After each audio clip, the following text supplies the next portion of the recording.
Cube Radio. Salut, c'est Charles Dran avec l'équipe dans 5 minutes. On s'intéresse aux sciences, à l'histoire et à l'actualité. Aujourd'hui, on parle de la Russie et de la Chine. Vous en avez sans doute entendu parler, de très nombreux dirigeants ne se sont pas déplacés à Pékin pour les Jeux olympiques d'hiver. Un boycott pour symboliser leur opposition à la politique chinoise sur les questions du Tibet, du traitement des minorités ouïghours parquées dans des camps, sur Hong Kong ou encore sur le traitement de la joueuse de tennis Peng Shuai, mystérieusement disparue pendant des semaines après avoir accusé de viol un haut fonctionnaire chinois. Sans parler de la COVID.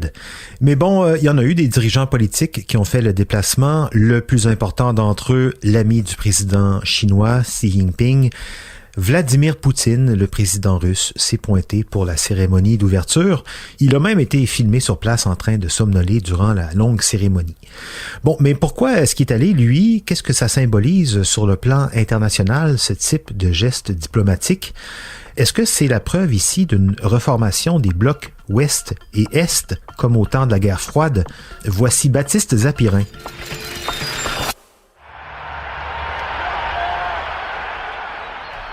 Vladimir Poutine n'est pas le seul à avoir fait plaisir à la Chine en se montrant aux Jeux d'hiver. Il y a aussi le président de la Pologne, connu pour sa politique qui oscille entre droite dure et extrême droite. Il y a aussi les chefs du Pakistan, de l'Égypte, de l'Ouzbékistan. Une trentaine de dirigeants représentant pour l'essentiel des pays autoritaires.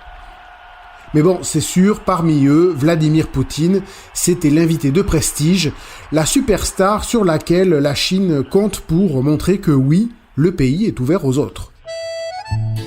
Mais avec cette visite diplomatique, il s'agissait surtout de montrer au monde entier que la Chine et la Russie se serrent les coudes. Les tensions internationales se sont aggravées en quelques années et Pékin comme Moscou ont des conflits plus ou moins larvés avec un ennemi commun, l'Occident. Pour la Russie, en ce moment ça se passe en Ukraine.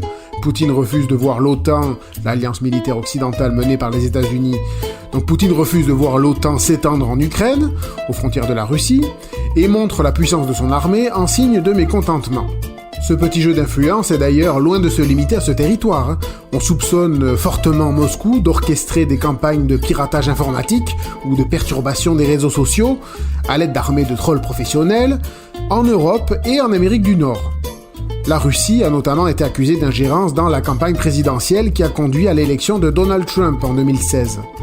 L'idée derrière ce genre d'opération, semer la confusion dans les démocraties occidentales pour mieux faire valoir le point de vue et le modèle russe.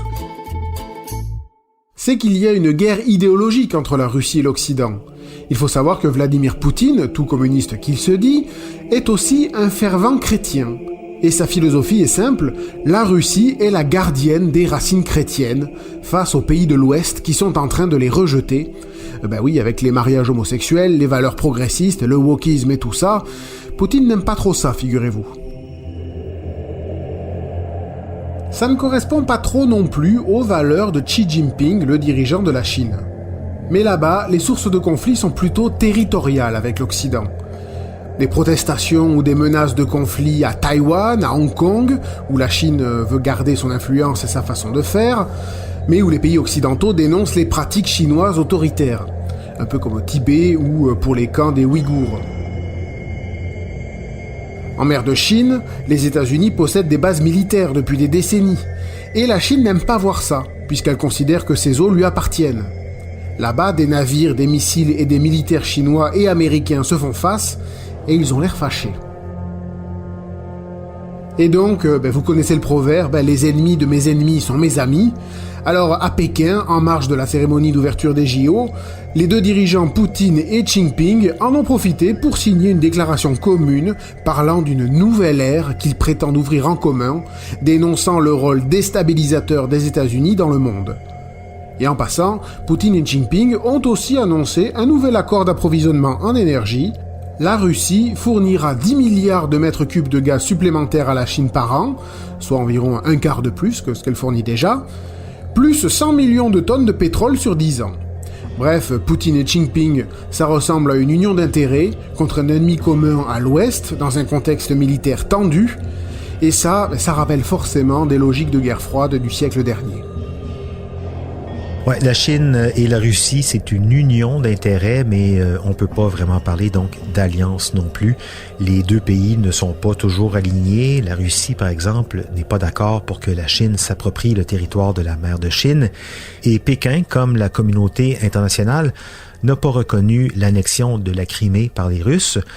La Chine cherche aussi à maintenir son rôle de partenaire commercial incontournable en Orient comme en Occident. Guerre froide, donc, non, on est rendu ailleurs, dans un monde beaucoup plus complexe et multipolarisé. Merci Baptiste Zapirin, c'était en 5 minutes.